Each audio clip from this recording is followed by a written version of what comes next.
Hi this is Kushal Sharma. Welcome to in Kushal classes. आज का हमारा टॉपिक है practical problems on union and intersection of sets. तो देखिए, अब तक हम यूनियन, इंटरसेक्शन और डिफरेंस ऑफ सेट के बारे में काफी कुछ कर चुके हैं, इनकी प्रॉपर्टीज पर भी काम कर चुके हैं। इस वीडियो में हम एक्चुअल में इन पर बेस्ड कुछ फॉर्मूलेज हैं, उनके डेरिवेशन को समझेंगे और प्रैक्टिकल प्रॉब्लम्स का मतलब क्या है उसको भी करेंगे। तो इस कंप्लीट टॉपिक को अच्छे से समझने के लिए इस वीडियो को अंत तक जरूर देखें। और अगर आप चैनल पर नए हैं तो प्लीज सब्सक्राइब द चैनल और वीडियो देखकर आपको कुछ सीखने को मिले तो प्लीज लाइक और शेयर जरूर करें। तो चलिए अपना टॉपिक स्टार्ट करते हैं।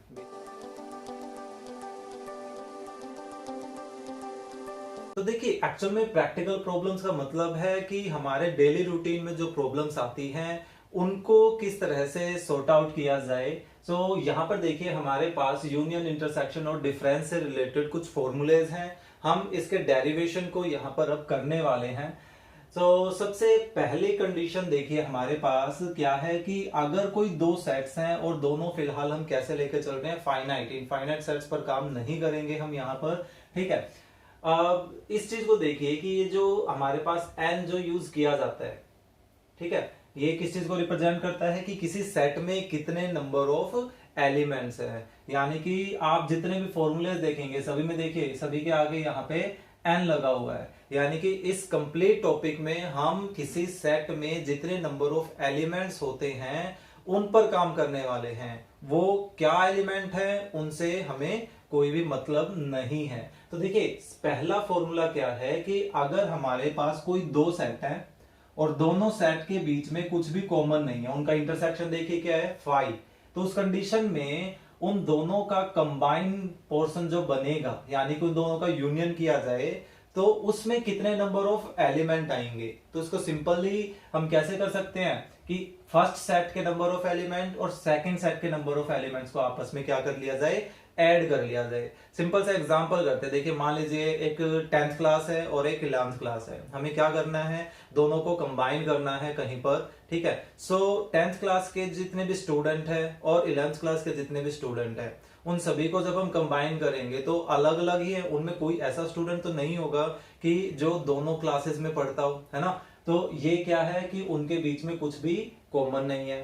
तो अगर हमें ये पता करना है कि अब जो हमने ग्रुप बनाया उनका उसमें कितने स्टूडेंट है, तो सिंपली हम क्या करेंगे, भाई 10th क्लास के स्टूडेंट जितने भी हैं और 11th क्लास में जितने भी स्टूडेंट हैं उन सभी को आपस में ऐड कर लेंगे। तो ये उसी लॉजिक को रिप्रेजेंट करता है ये। ठीक है, तो इसमें हमारे पास ज्यादा कुछ डेरिवेशन के लिए है भी नहीं। मेन आएगा हमारे पास कि अगर किसी दो सेट में कुछ ना कुछ कॉमन आए, यानी कि उनके बीच जो इंटरसेक्शन है वो एक नॉन एम्प्टी सेट है।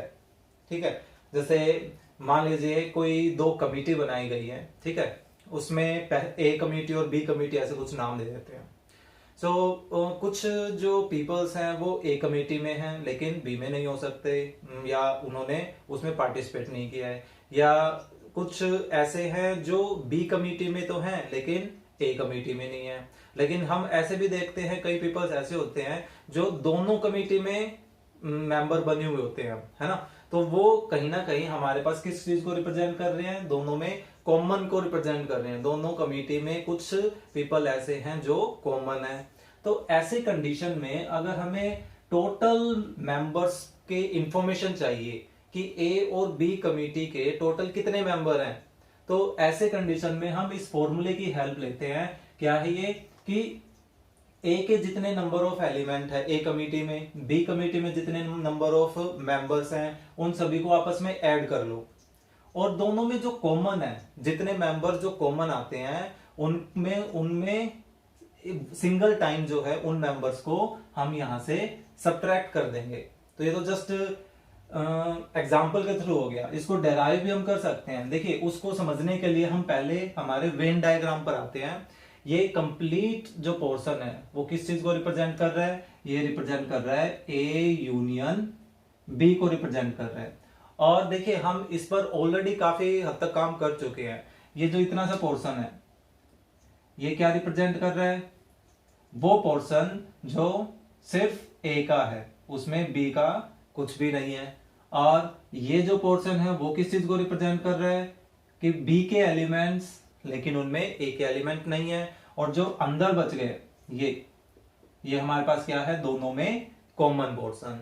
यानी कि ये देखिए कि हम फर्स्ट को डेराइव करने वाले हैं कि अगर ए और बी के यूनियन के जितने भी नंबर ऑफ एलिमेंट है वो पता करना चाहते हैं, तो क्या हम इन तीनों पोर्शंस के नंबर ऑफ एलिमेंट्स को ऐड कर दें तो हमारे पास यूनियन के नंबर ऑफ एलिमेंट ही आ जाएंगे। तो देखिए हम इसको ऐसा लिख सकते हैं कि number of element of A minus B plus number of element of A intersection B plus number of element of B minus A. हमने तीनों पोर्शंस के नंबर ऑफ एलिमेंट्स को आपस में क्या कर दिया, ऐड कर दिया। तो हमारे पास क्या रिजल्ट आएगा, उनका यूनियन, कि उनके यूनियन में कितने नंबर ऑफ एलिमेंट है। ठीक है।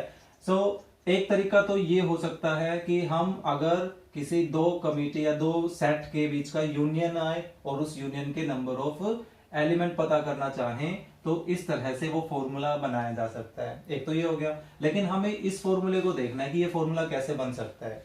तो हम यहाँ पे क्या करने वाले हैं, देखिए हम अपनी तरफ से इतने इतने पोर्शन को तो कंप्लीटली हम सेम रख लेते हैं। देखिए हम अपनी तरफ से एक क्वांटिटी ऐड और सब्ट्रैक्ट करने वाले हैं। जब हम सेम क्वांटिटी को ऐड कर रहे हैं और सब्ट्रैक्ट कर रहे हैं तो उससे आंसर पर कोई इफेक्ट नहीं पड़ता है ना। सो अब ये देखिए कि इसमें इतने पोर्शन को हम एक साथ यूज करेंगे और इस पोर्शन को एक साथ यूज करेंगे। अब फिर से इस फिगर को देखिए कि अगर हम a माइनस बी के नंबर ऑफ एलिमेंट और a इंटरसेक्शन b के नंबर ऑफ एलिमेंट, यानी कि इन दोनों पोर्शंस को कंबाइन कर दें, ऐड कर दें इनके नंबर ऑफ एलिमेंट को, तो देखिए हमारे पास ये कंप्लीट क्या बन जाएगा, कंप्लीट ए सेट आ जाएगा। तो ये देखिए यहां यही है a माइनस बी और a इंटरसेक्शन b। तो इन दोनों को अगर ऐड किया जाए तो किसके नंबर ऑफ एलिमेंट आ गए, a के। तो इन द सेम वे इसको देखिए b माइनस a के नंबर ऑफ एलिमेंट और उनके कॉमन, यानी कि इन दोनों पोर्शंस को, तो इन दोनों को ऐड करते हैं तो ये कौन सा सेट है हमारे पास, b सेट है। तो ये हमारे पास क्या बन गया, ये ब्रैकेट, ये बन गया हमारे पास number of element of set b। Last में देखिए हमारे पास क्या बच गया, number of element of set there intersection.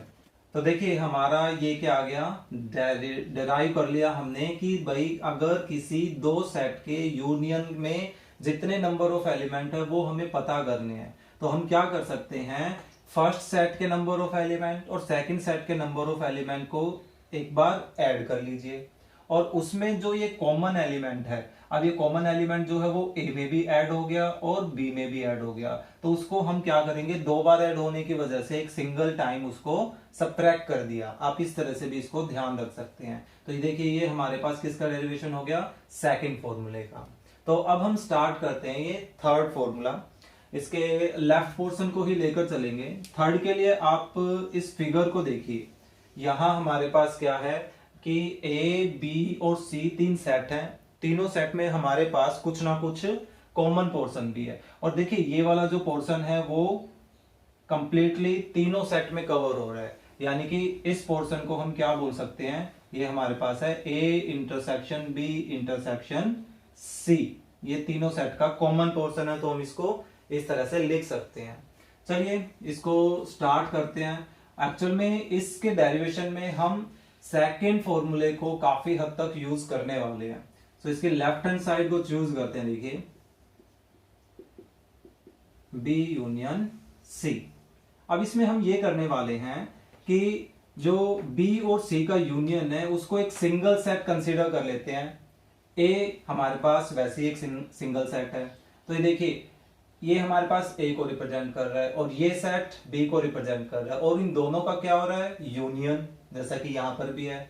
सो ऐसी कंडीशन में हम इसके राइट हैंड साइड के अकॉर्डिंगली इसको लिखें इस फॉर्मूले को, तो ये क्या बन जाएगा, number of element of first set then plus plus number of element of second set. अब सेकंड सेट हमारे पास क्या है, बी यूनियन सी, फिर माइनस माइनस, फिर नंबर ऑफ एलिमेंट किसमें, ए और बी इन दोनों सेट के इंटरसेक्शन करना है, तो ए इंटरसेक्शन ये क्या है, बी यूनियन सी।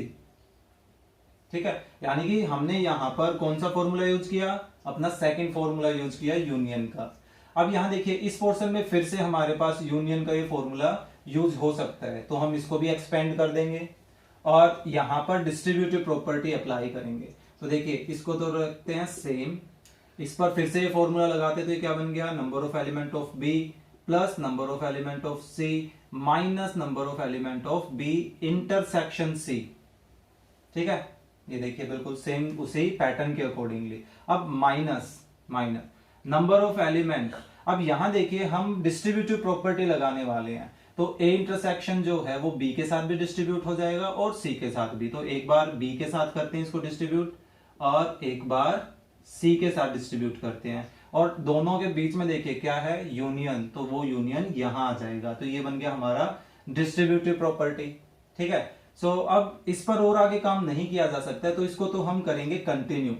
ये रहेगा अपना same, number of element of A plus number of element of B plus number of element of C and minus B और सी के इंटरसेक्शन में नंबर ऑफ एलिमेंट जितने भी हैं। अब फिर से देखिए ये हम सेकंड फॉर्मूला फिर से यूज करने वाले हैं। इस ए इंटरसेक्शन बी को हम first set, A intersection C को सेकंड सेट, और उन दोनों का देखिए क्या हो रहा है, यूनियन। तो हम फर्स्ट के नंबर ऑफ एलिमेंट सेकंड के नंबर ऑफ एलिमेंट को ऐड करेंगे और उनके इंटरसेक्शन को सब्ट्रैक्ट करते हैं। और ये सारा काम फिलहाल हम लेकर चलेंगे एक ब्रैकेट के अंदर ही, क्योंकि बाहर देखिए हमारे पास माइनस है, उसे नेक्स्ट स्टेप में इस ब्रैकेट को ओपन कर लेंगे। तो ये क्या हो जाएगा, number of element of first set plus number of element of second set then minus number of element of first और सेकंड का इंटरसेक्शन, यानी कि A intersection B and A intersection C का इंटरसेक्शन आ गया। ये ब्रैकेट क्लोज हो गई, और जो ये ब्रैकेट ओपन की थी वो भी क्लोज करना है। जब ब्रैकेट पे काम करते तो थोड़ा ध्यान से कीजिए। अब हम बस ये करेंगे, इस ब्रैकेट को ओपन करेंगे, तो देखिए हमारे पास क्या आ जाएगा, इतना पोर्शन फिर से सेम। ओके, सो ये आ गया बी इंटरसेक्शन की नंबर। अब क्योंकि बाहर माइनस है तो सबके साइन हो जाएंगे चेंज। तो ये देखिए number of element of A intersection B, ये भी प्लस से माइनस में, और ए इंटरसेक्शन सी के, और ये माइनस से चेंज हो जाएगा प्लस में, और नंबर ऑफ एलिमेंट। अब देखिए यहां क्या है, ए और बी का इंटरसेक्शन। ए और बी का इंटरसेक्शन मतलब ये वाला पोर्शन, ये कंप्लीट नीचे तक, और ए और सी का कॉमन पोर्शन। ए और सी का कॉमन पोर्शन देखें तो ये देखिए हमारे पास इस तरह से ये वाला पोर्शन आ रहा है। ठीक है, तो उन दोनों का भी हमें क्या करना है, कॉमन पोर्शन छांटना है, इंटरसेक्शन करना है। तो देखिए इन ये कंप्लीट और ये कंप्लीट पोर्शन में दोनों में कॉमन कौन सा है, इतना पोर्शन। और इसको देखिए हम क्या कह सकते हैं कि ये तीनों सेट का क्या है, कॉमन पोर्शन है।